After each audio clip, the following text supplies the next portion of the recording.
Bana şikayet ettireceğinizi verin. Yaşıl ben ne ettim şikayet ettirse diye. Tevdan düzgünlük olamak, rahat edemek, yan kaytarayım verdim. Verdin mi diyorum bana şikayet ettireceğinizi verin diyen, değil mi? Düşünüyor musun? Yok o şikayet ettirsen niye mi çekiyorsun? Şikayet ettirse ne mi diyen ben? Yaşıl doğru ettim alın. Yok niye ettim şikayet ben... Bana şikayet ettireceğinizi verin. Yok ben hep bilemem. Yok mu ya şikayet ettirse yok mu senin? Hasan'da mı karışık olsun? Bir doğru yanı. Vardır ha şikayet. Şikayet ettirse...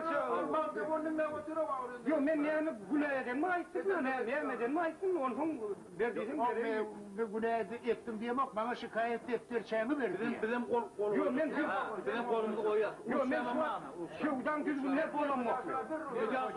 Hani müdürümüz yok mu? Çağır müdürümüz. Yok müdürümüz var oluyor. Çağır müdürümüz çağır.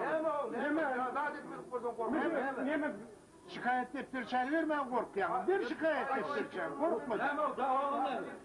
Ben hiç sanmıyordum bak ben şuradan düzgünlük olamak. Verdiğinlerini verdim. Kaytargısına verdim onu şikayet ettireceğini verdim. Ben şikayet ettireceğini ver diyen. Başka hiç tat diyem o kadar. Şikayet ettireceğini verdim. Ben diyem oğlum ben de lan.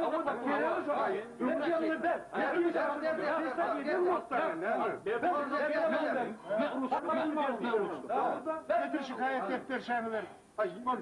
Yaşlı sen ağzı kurulur. Ben şikayet ettireceğini verdim.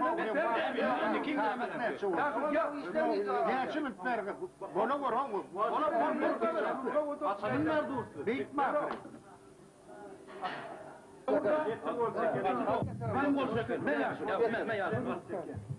Ben yaşım. Gel. Yalan olacak diye.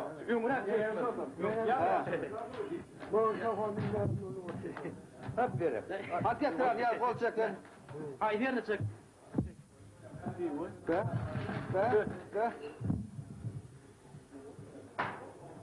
Daha var. Ha? Be.